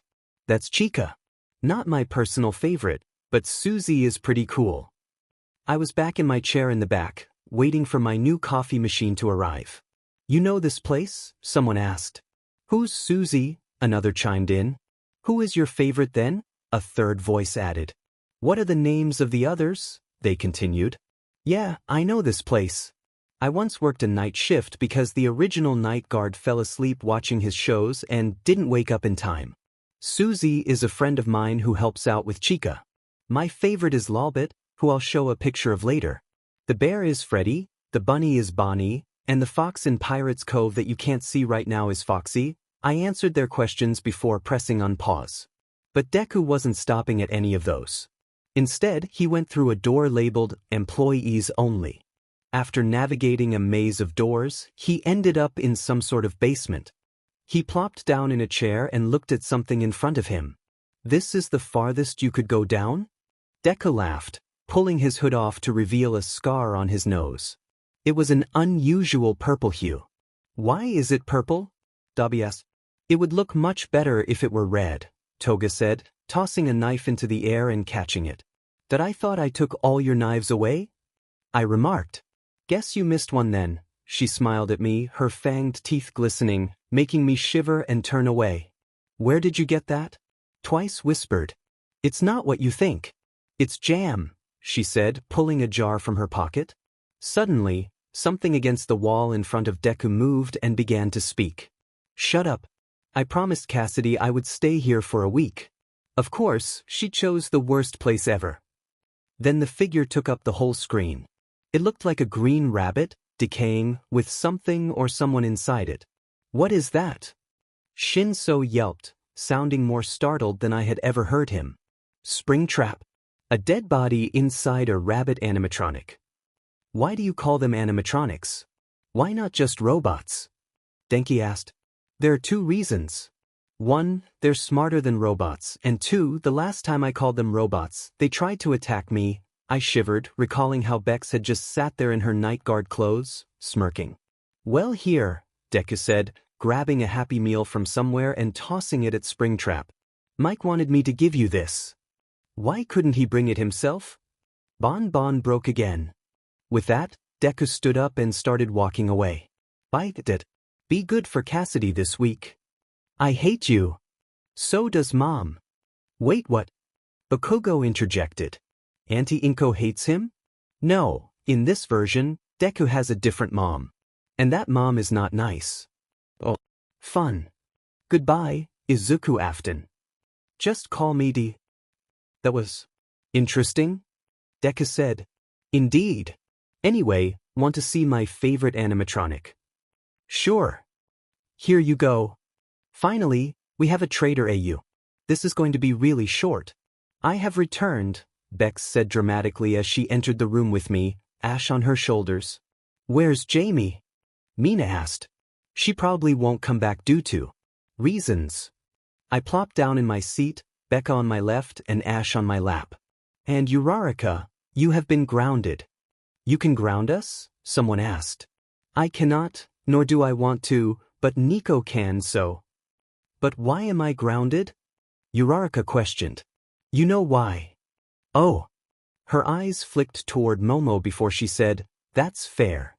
Anyway, let's start the AU, Bex interrupted, pressing a few buttons on my computer before sitting back in her chair. We have a traitor, the voice of Present Mike said, the screen still dark. I guess we're starting off serious, huh? The scene changed to show a meeting with all the teachers discussing the events that occurred at summer camp. The edges of the screen were darker, indicating a flashback. What do you mean by that? Midnight asked. Well, I don't know about you, but I think I look fabulous. Midnight announced. Well, the villains knew about the summer camp. We barely told anyone about that. And how did they know about that? There's a traitor. Did you have to scream? Aizawa asked, popping his head out of his sleeping bag. It's part of my title as Loud Blonde. Suffer. Next to him, Aizawa rubbed his ears, which were starting to slightly bleed. If there is a traitor, I wonder who it could be. Is there actually a traitor? Mina asked Shigaraki. Like I'd tell you that. He crossed his arms and turned away. The traitor is Denki, I interrupted, and the entire hero side of the theater turned to look at him. What? I'm not a traitor, he exclaimed, clearly scared for his friendships, as he had no clue what was going on. Actually, that's true too, Bex said. Wait a second. Kaminari, you set your Twitter account to private, right? Zero asked. Kaminari whipped out his phone to check. Oops. The screen went black again, showing the meeting room empty except for a person hiding in the shadows and Shigaraki. The way the screen was set indicated it wasn't a flashback anymore. They are starting to suspect me, Tamura. A voice broke the silence of the room. Who is that? Watch the AU. I know. But we need you to stay hidden. All for One has finally decided to let me put your plan into action. And we might actually win. Okay, Tamura, the person said reluctantly. They don't seem too happy about that. The screen went dark again, showing the park at UA. Students from 1A and other classes like to hang out there between lessons, and today was no exception. I don't like it, 𝐃𝐞𝐤𝐮𝐯𝐞𝐫𝐬𝐞, said, interrupting 𝐼zawa's compliment battle. Compliment battle? To show who loves the other one the most. What don't you like? Kiri asked, ignoring the now angry Bakugo. It's just been so quiet lately. Why haven't the villains attacked? Cammy sighed, and suddenly, a portal opened right in the middle of the park. Wow, 𝐃𝐞𝐤𝐮𝐯𝐞𝐫𝐬𝐞, did you have to jinx them? Sorry. You had to jinx us, Pikachu? Bakugo yelled, getting up, ready to fight. Across the park, hero students from each level mirrored Bakugo's stance. Come on, 𝐃𝐞𝐤𝐮, that wasn't very nice. A familiar green-haired figure stepped out from the portal, his hands stained red, hiding something behind his back. Of course it's Deku. Nearly everyone in the theater, including Deku, shouted in unison. Deku? Call me Izuku, the one who defeated the symbol of peace. Deku revealed what he had been concealing, and all the students gasped. In his hands was a replica of All Might's iconic symbol. That holy cow, that's unsettling, All Might remarked, and they all turned to him. Did the symbol of peace just express surprise? Blame the author. I really dislike you guys. Zero shouted before heading over to fix the fourth wall. Also, I should probably mention who knows about this being a story. Deku, Bakugo, All Might, Aizawa, Denki, Tokoyami, Aoyama, Zero, Shinso, and of course, me and Bex. And you guys, I guess. Okay, so before we start the next alternate universe, let me I clapped my hands, and suddenly everyone was dressed up like monsters, including me and Bex. What is all of this about? Ida asked, performing his signature arm chops while dressed as Frankenstein. It's because the next alternate universe is a monster theme. I pressed a few buttons and flopped into my chair. It was night, but the lights of UA were on, and noises echoed from the 1A classroom. However, something felt off. The forest surrounding the school appeared larger, and the town that was supposed to be nearby was nowhere to be seen. Something feels eerie about this. Mina shivered in her alien costume. Quiet down already. The video zoomed into Class 1A to reveal. Vampire Aizawa? Is this what this costume means? Aizawa asked, spitting out fake vampire teeth and tossing them in the garbage. Yeah. You heard what he said. Ida yelled, his skin looking stitched together like Frankenstein's. I think I know what this is, Tokoyami said, adjusting his cape. Who are you supposed to be, 𝐾𝐞𝐫𝐬𝐞? Kiri asked. Probably myself, given I already look like a monster. Tokoyami cleared his throat. I think the costumes we are in represent a monster we are supposed to embody in this universe. Indeed. Now let's continue. The scene shifted to the class, but instead of their usual selves, they were transformed into monsters. For instance, Bakugo was a werewolf, and 𝐾𝐞𝐤𝐿 was the invisible woman. Of course I'm the invisible woman. 𝐾𝐞𝐤𝐿 crossed her arms, which was easy to see in her jacket. Hey, I have to be an alien. Mina exclaimed before tackling 𝐾𝐞𝐤𝐿 in a hug. Sit down, or there will be extra training for all of you. As soon as Aizawa finished that sentence, the whole class was seated. Does anyone know why you are here? Deku raised his hand. It was practically see-through, but Aizawa still noticed. Did I really just notice that Aizawa is using words that start with a V? Shut up and watch the alternate universe, Aizawa said, lightly tapping Midnight on the arm. Problem child. Wow, even in another universe, I'm called a problem child. You cause problems and are a child. What else am I supposed to call you? We're here to learn how to protect ourselves from humanity, he said calmly, as if he had memorized it. Correct. Next question. He was interrupted by a knock on the door. Come in. The door opened, and Eri rushed in. She had a pair of beautiful white wings on her back, and a simple halo floated above her head. She's so cute. Mina, 𝐾𝐞𝐤𝐿, Uraraka, and Momo exclaimed. Aizawa might have whispered that too. At the door, a werewolf version of Bex and a ghostly version of Sure appeared. Why are you guys here? I don't know. I don't create the alternate universes. I just make you react to them. Good afternoon, Mr. Aizawa. We both said simultaneously. Sorry for bringing Eri here, but she really wanted to show you the drawing she made for you, Beck smiled, revealing her pointed teeth. My teeth are so pointy. We saw. Eri handed a drawing to Aizawa, then left to talk to Mr. Deku. The class slowly began to mingle with their friends, as Aizawa didn't seem to mind. Bex walked over to talk to Kirishima, his demon tail wagging slightly as she approached. Bakugo was also nearby, holding hands with his boyfriend. Ship ship ship ship ship ship sure. Shut up. Sure joined the emo squad, who were having a contest to see who could chug a giant water bottle of mixed energy drinks the fastest. Shinso was in the lead. Of course Shinso is winning. I mean, he won the coffee version. You guys still owe me money for that. The screen went dark, signaling the end of the alternate universe. So that alternate universe is pretty much the same as this one, just with us as monsters hiding from humans. Correct. I'll let you guys have a break now, but be prepared. You will be reacting to ships next. I grabbed Bex's hand and pulled her through my door of secrets, with Ash following closely behind. I walked out the door to find everyone unusually quiet. When these guys are silent, it usually means something's off or someone has done something unexpected. What happened? I asked, and that's when I noticed the Pikachu. Why are there two Pikachus? Wait, did you just say two Pikachus? Denki asked, surprised. Yeah. Pikachu 1, I pointed at Denki, and Pikachu 2, I pointed at the Pikachu beside him. That's rude. Just explain. Well, I wanted to ask what alternate universe we would be exploring next, so I went through the door and ended up in a very bright world. Then, when I left, this little guy followed me, he said, gesturing to the Pikachu. Okay, first question. Why did you go through the door? I waved at the sign hanging on the door that read, Do not enter. That means you Kaminari.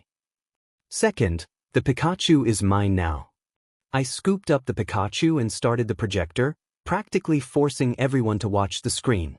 A vast field appeared, with a sparkling lake and the lushest green grass. In the center lay a magnificent red dragon. Is that a dragon? Indeed it is, Kiri replied wide-eyed. The video shifted to show a cliff where Deku, Uraraka, Shoto, and Ida stood, gazing out at the field. They were dressed in outfits reminiscent of a fantasy tale. Ida looked like a knight, Uraraka as a witch, Shoto as a prince, and Deku as a traveler. Shoto stood at the back with a pure white horse, holding it steady as it seemed eager to flee from the dragon in the field. Why are they dressed like that? Because it's a fantasy alternate universe, like something out of a storybook, I explained. How did you know that, Tokoyami? The author tells me these things. Shut it, emo bird. I take that as a compliment. I am not fixing that fourth wall again. Sorry, Ciro.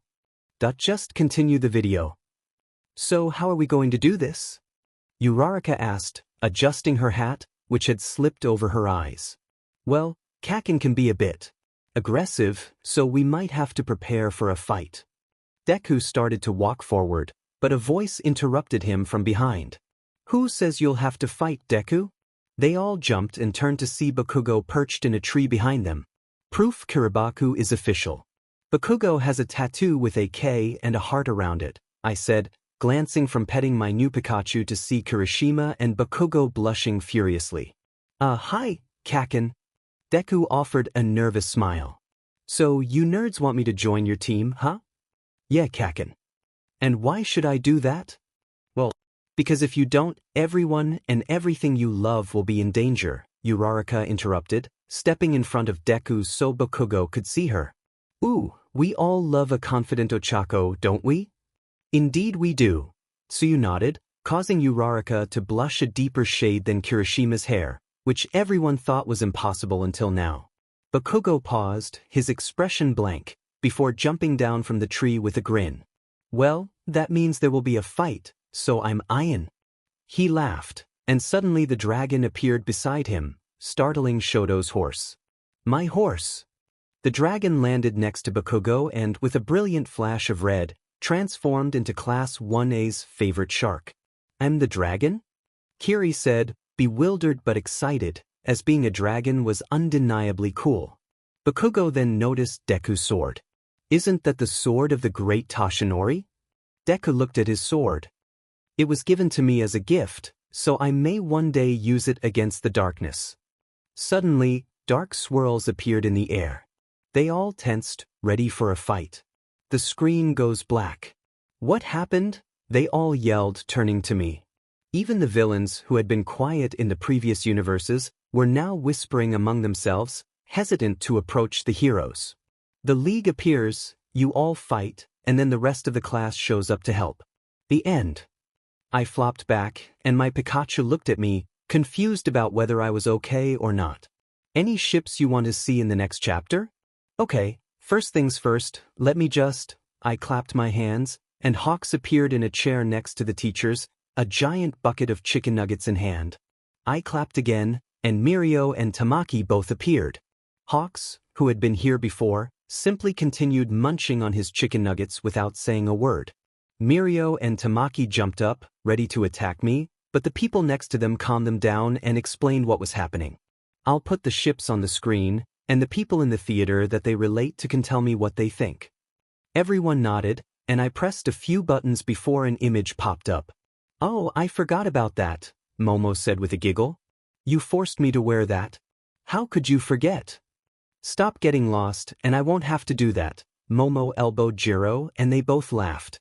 Wait, you guys actually wore these? Kaminari asked.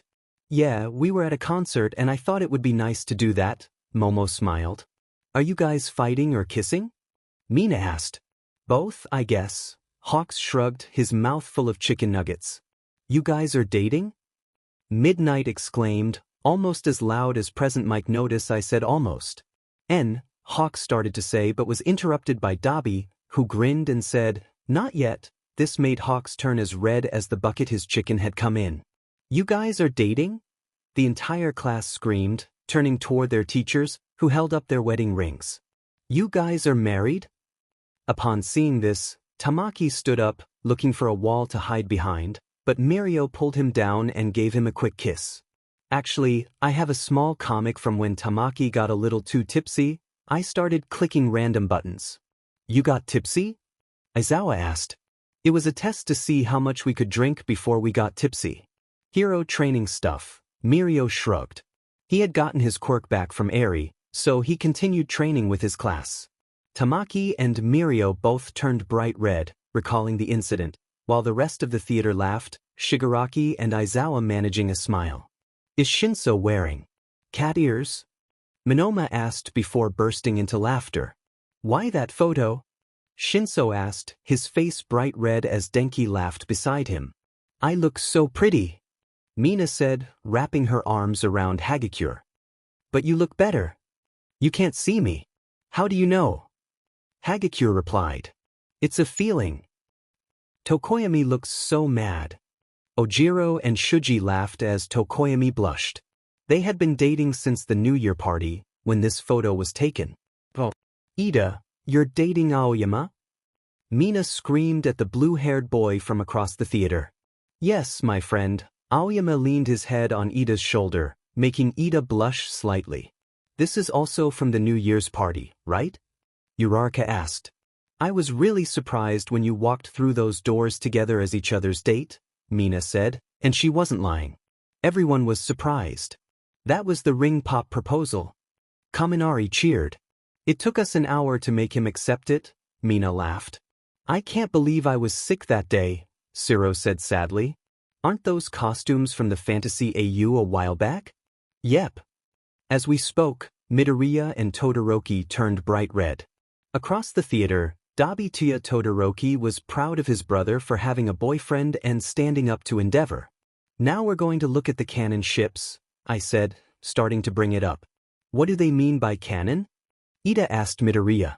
Not here, that's for sure. The author can't do canon. I can still hear you, Midoriya. Stop breaking the fourth wall. These are the canon ships. I don't look happy to be there, Jiro. Todoroki is so confused. Kaminari and others started to laugh. Now we move on to the cursed ships. Cursed? Where is the bleach? Deku shouted, and I handed him a giant bucket of something that he poured on his face. Is that actually bleach? No. It's water. Nope. I'm out of here. Bakugo jumped up and ran away from the theater, causing a small explosion in the wall because there were no doors. I clapped, fixing the wall and putting Bakugo back in his seat. Put image of 𝐃𝐞𝐤𝐿 stain because I couldn't find an appropriate one. No.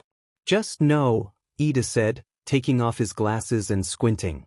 May I please have some bleach? Actual bleach, please. Sorry, but I don't want Recovery Girl to come after me today, so no. She's 6. Bleach. Sorry, Sensei, Dabi grinned. You're not my type. But I don't think I'd be able to put up with you. Nope, nope, nope, Shoto chanted as he tried to escape the theater. He ended up running to the bathroom, so I couldn't do anything, but he'd come back eventually, right? That's just not right. Or manly, Kirishima said, covering his cinnamon roll eyes. Well, that's all of them, so congrats on surviving through the cursed, the theater sighed in relief. Hey sure. I look up to see Uraraka standing there. Yeah. When will you play the next AU? Probably when everyone wakes up. I glance over her shoulder to see most of the theater still asleep, while the ones awake are playing Uno. It was probably a bad choice of a game to give them, but the only other option was Monopoly, and that one tends to ruin friendships. Okay. She returns to where some people are watching the Uno competition. The room falls silent. But the silence doesn't last long, as Kaminari calls Uno and wins the game. Bakugo, however, is not pleased. After breaking up the ensuing argument, I notice that the commotion has woken the rest of the theater. It's time for the AU. Alright, time for the next day, I announce, pressing a few buttons. The screen shows a little girl running. Her green hair flows in the wind, and her gray and teal eyes sparkle. In her hands, she clutches an All Might doll, wearing a light gray dress. She's so cute, the girls squeal. She looks like a toddler version of female Midoriya from a few AUs ago, except with Todoroki's eyes, Momo observes. I'm gonna get you, Izumi, a voice calls, and the little girl giggles before noticing her surroundings and stopping. A man who resembles an older version of the girl, but with green eyes, runs toward her but halts halfway, looking past her. Why did he stop? Is that her dad? Why does he look familiar? Can you all just watch this for a bit longer? It'll give you the answers. The camera shifts to reveal rows of graves adorned with flowers and gifts, obscuring the names. That's a lot of graves. Daddy, who are these people? The girl asks as her father approaches and lifts her into his arms. So it is her father. I guess it's time to tell you. The man walks toward the graves, brushing aside some yellow roses to reveal the name, Katsuki Bakugo. A gasp ripples through the theater, and Bakugo goes pale. This is the grave of my best friend, he tells the girl. All of these are the graves of my friends. Does that mean? Uraraka glances at me. Yes. Those are your graves. My words make the theater go even paler. Even the villain looks a bit shaken. How did they die? There was a war a few years back. They all died. Even me. Aizawa asks. I nod. Your grave is farther away, in a better area because you were a pro. But since the students weren't fully pro, they didn't go anywhere special. The man sets the girl down, and she walks around, uncovering the names of the other graves. Ochako Uraraka, Ejiro Kirishima, Denki Kaminari, Fumikage Tokoyami, Shinso Hitoshi, Tenya Ida. Oh, we're dead. Fun, Ida remarks. Wait, since when did you know sarcasm?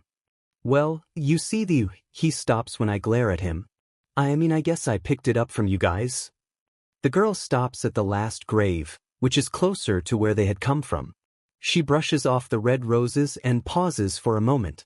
Daddy, who's this? She points to the grave that reads, Shoto Todoroki.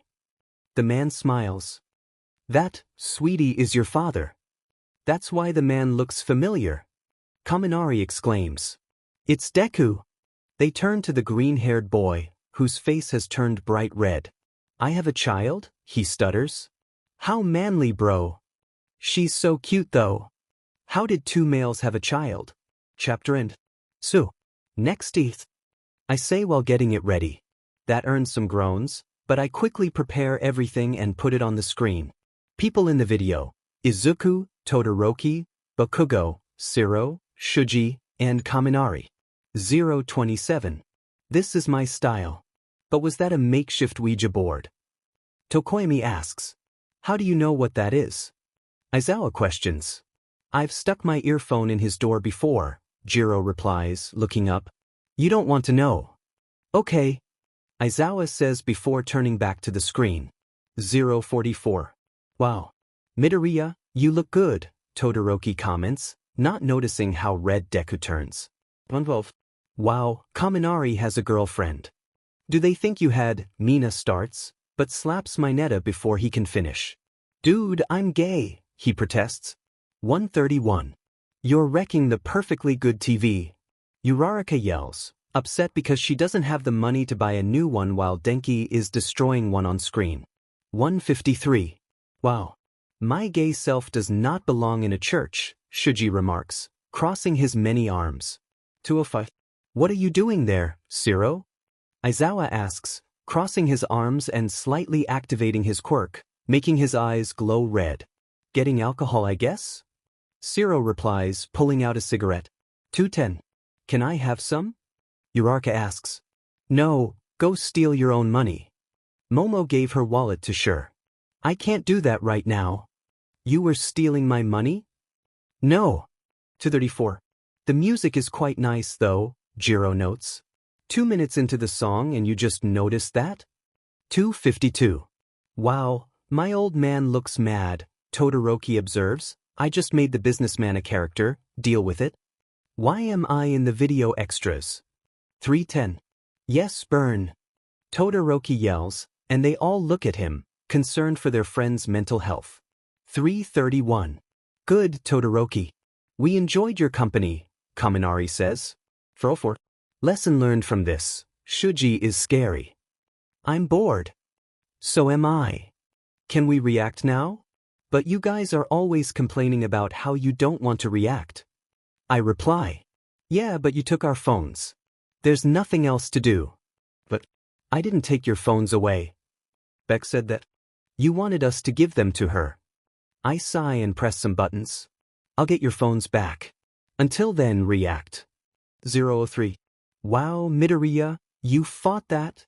Someone exclaims. I guess. That's so manly. 007. Wow, Aizawa and Midoriya look so impressive. Kirishima, shut up. Bakugo glares at him. 012. Impressive, impressive, impressive. It's a fight, deal with it. 015. What is that face? So many explosions, looks like Bakugo was there. I walk into the room with their phones, dragging Bex by the ear. Did you all enjoy that? Possibly. Did you get our phones? Yes. Great. This is so short, I'm so sorry. I throw the phones at everyone and then push Bex into a chair. I press multiple buttons on my computer, starting up a new alternate universe since the last two we looked at were very short. The screen was black, but Deku's voice rang out. You know that I was Quirkless once? I mean, I got my power from All Might. This is proof that you can't keep secrets, young Midoriya. All Might shakes his head as the theater falls quiet with confusion, except for me, Bex, Deku, obviously, and Bakugo. But what if I never got my power? What would happen then? The screen lightens to show Deku, but he looks different, more confident. Todoroki, are you okay? Uraraka turns to her half-and-half friend, whose left side is on fire. Fine. I'm fine. Todoroki brushes his side, putting out the fire. Wait up, Mito, someone yells, and a light green-haired girl runs up to hug Midoriya. Todoroki, are you growling?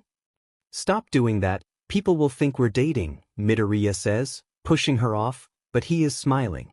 I'm too lesbian, she smiles and then rushes ahead, happy with her hug. Some other boys and girls gather around Deku, talking all at once. Then they leave, only two boys remain, one with blonde hair and the other with red. If we're ever going to make it to the UA festival, you all need to zip it. The boys pretend to zip their mouths shut, but they are smiling mischievously. Oh, this must be when we're in year 2, Ojiro notes. The screen goes dark and changes to the UA festival, where Deku and his friends are walking around. Time skip. Time skip.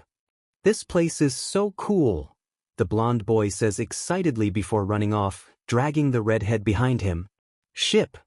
Deku laughs and looks around, smiling, but then he sees something and stops, his smile fading. The screen changes to show what Deku has seen. Their Bakugo is playfully swatting Kirishima with a rolled-up newspaper. Sounds about right. Estivu shitty hair. Kaken.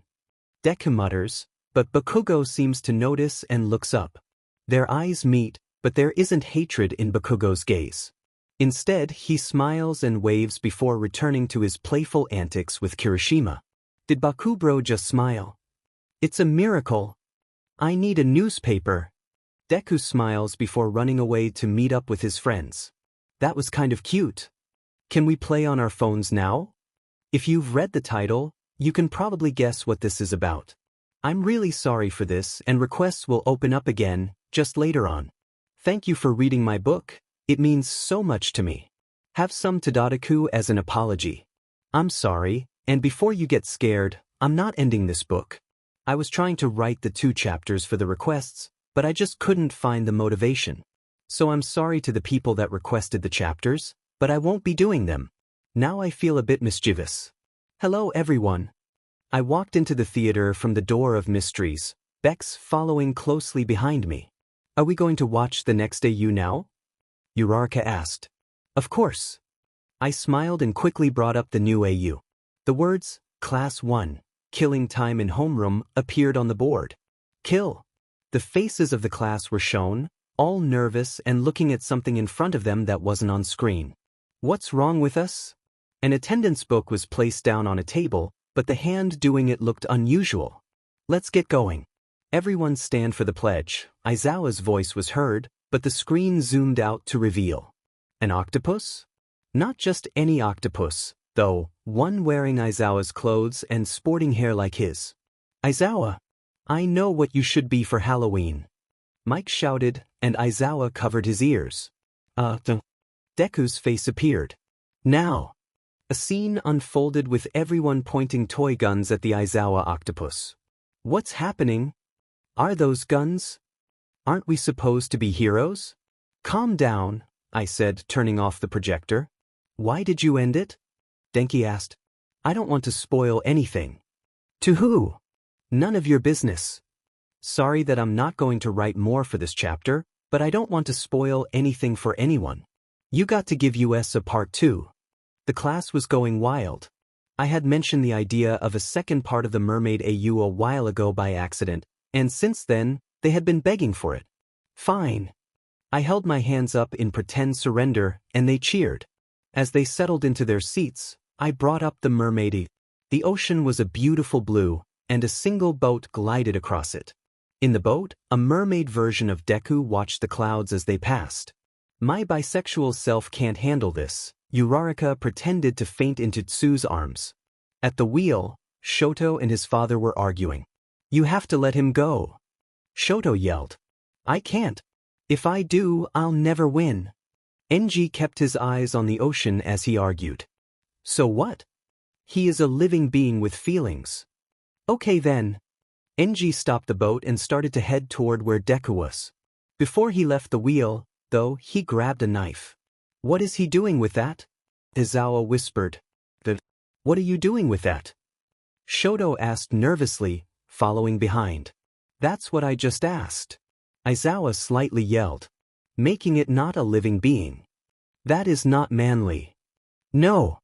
Shoto jumped on his dad, tackling him to the ground and taking the knife from his hand.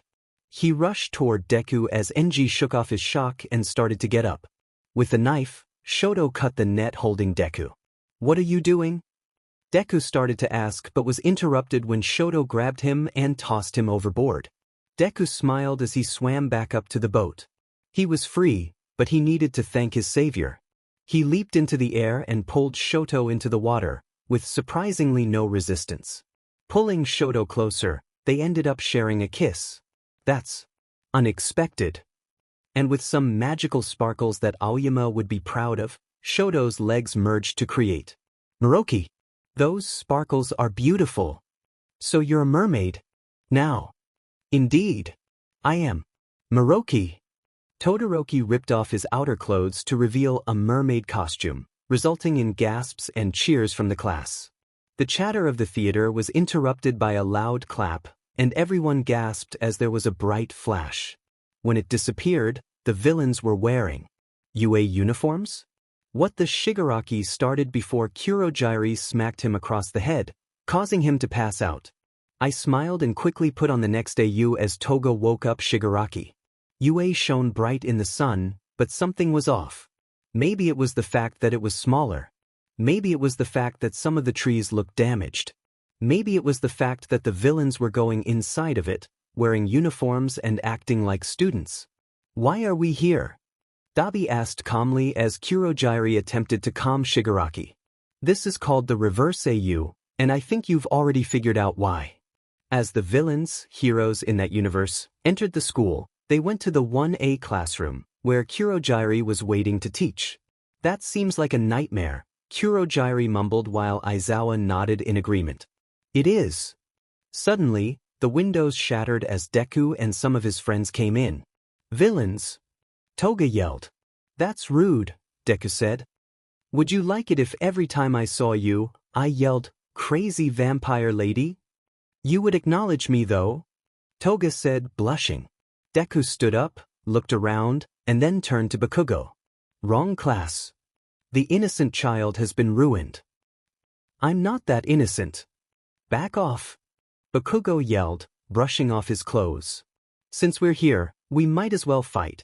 Bakugo smiled and rushed forward, the villains, heroes in this universe, and the heroes, villains in this universe, mirroring him, already ready to clash. Shigaraki immediately ran for Bakugo, countering the rocks being sent his way by explosions. Wow. They're the perfect fighting match, Toga noted. I don't know what you mean, I'm obviously better, both Shigaraki and Bakugo said simultaneously. Let's continue, I said, trying to calm them down as they glared at each other across the room. Toga decided to fight Deku, blushing while trying to stab him with a needle, but he was managing to dodge quite well. He was even whispering, "He's so handsome. But he would look better with a little chaos," Toga said, liking a knife that I didn't recall giving her. 𝐃𝐞𝐤𝐮𝐯𝐞𝐫𝐬𝐿 and Aizawa weren't fighting. They were just drinking coffee and discussing the antics they had to watch. 𝐃𝐞𝐤𝐮𝐯𝐞𝐫𝐬𝐿 looked over at Aizawa, who was lost in thought about what the detective had told him. The other fights included Dabi versus Shoto, Twice versus Uraraka, and Mr. Compress versus 𝐃𝐞𝐤𝐿. The villains, heroes in our universe, ended up fleeing through the window they came from. This was kind of close to our universe, Present Mike noted. Except we switched roles. Wow. Great observation, I said sarcastically. Bonus scene. Aizawa jumped as his phone buzzed. He reached into his pocket and discovered he had been added to a group chat. What is this group chat? You want to find out? Go check out 𝐼𝐬𝐳7's newest book, FNAF Texting Stories. Chapter End. Can I have your attention, please? I said, and the room quieted down as everyone glanced over at me. We will be starting the next alternate universe in just a second, but I thought I'd talk about it before we begin. Unlike all the other alternate universes where we watched a different reality, this one is your universe, I paused dramatically, in the future. That got a reaction out of them. Some were excited, some were scared, and some were both, creating a mix of cheers and gasps. As they reacted, I brought it up on the screen, and everyone quieted as they turned to watch. It was bigger, somehow. Students with unusual quirks ran around. The uniforms had changed too, allowing the females to wear the male uniforms and vice versa. How did it get bigger? Zero yelled. UA was already huge. That's what she said. Shut up, Kaminari. Running toward UA was a person with white hair, one side streaked with green, while the other side had stripes of white. They had bright green eyes, and their cheeks were flushed from running. Is that a Todoroki child? Mina asked. Indeed. Their name is Izumi Midoriya Todoroki. They are in Class 1A. I didn't even have to look up to see Deku and Todoroki blushing. Honestly, you'd expect them to be used to it by now. Behind them, two boys ran hand in hand. One had blonde hair with black stripes and red eyes, 𝐃𝐞𝐤𝐿, Class 1A, while the other had pink skin, pink hair, yellow horns, and eyes like Mina's. To be honest, he looked exactly like Mina, except he faded in and out of vision with every step he took. Maro Ashido, Class 1B. Are they dating? Yep. They take after their parents. Meaning? They're very much in love. Oh. Waiting at the door for their friends was a girl with blonde hair and a purple lightning bolt in it. Her eyes were a beautiful violet. We're going to be late, you guys. 𝐼𝐬𝐬𝐞𝐫𝐬𝐿, Class 1B. How is she on time? If she really is my child, she should be the one getting there late, 𝐼𝐬𝐬𝐞𝐫𝐬𝐿 said, frustrated. The scene changed to Shinso standing at the front of Class 1A, where the teacher usually stands. He was nervously shuffling his notes. You'll do fine, stop worrying, 𝐼𝐬𝐬𝐞𝐫𝐬𝐿 said from the door, smiling before heading over to Class 1B, where he teaches. I'm a teacher? That's kind of cool, 𝐼𝐬𝐬𝐞𝐫𝐬𝐿 said. While talking, his hands fiddled with a piece of tape, crafting a tiny swan. Just then Ida zoomed by. Hello, teacher of Class 1A. He bowed to Shinso. Don't call me that unless you want me to call you Mr. Principal. Ida thought for a moment. I like that. Goodbye, teacher of Class 1A. Ida then ran away, smiling. I'm the principal? Ida was surprised, but not too much. He had always admired Nizu and enjoyed imagining what it would be like to be the principal of UA. The screen changed again, this time showing the rest of Class 1A in small shots as pro heroes, before stopping on a photo of Deku, Todoroki, and Bakugo in their hero costumes with small plaques. Their costumes had changed to all black with stripes of color on them. Deku, strongest hero. Bakugo, second strongest hero. Todoroki, third strongest hero. Let's just say Bakugo didn't look too happy. I'm first, Deku said, barely believing it. I'm second? Bakugo shouted in frustration, trying to escape Kirishima's hug to confront Deku. We all look so cool. 𝐼𝐬𝐬𝐞𝐫𝐬𝐿 cheered. That's the end, I said, and I turned off the screen. Now I think it's about time for you to sleep. As I said that, the people in the theater began to feel sleepy. It wasn't long before they were all asleep. Chapter end. Just like every morning, Deku woke to see sunlight streaming in through his window. He checked the time. 7 a.m. Just like always. He then left his room to shower. Just like always. Afterward, he returned to his room to change and attempt to tame his hair. Just like always. Then came breakfast made by Sato and Koda. Just like always. Finally, he grabbed his things and headed out to walk to UA. Just like always. And yet, as he walked out of the dorms, there was something that felt different. On the bench on the way to UA sat two people, talking. Between them, what looked like a Pikachu was sleeping. As he passed, one of them, with blonde hair, looked up and they locked eyes. There was a brief pause before the blonde-haired person smiled and returned to talking with their friend. Ida zoomed next to Deku, snapping him out of his trance.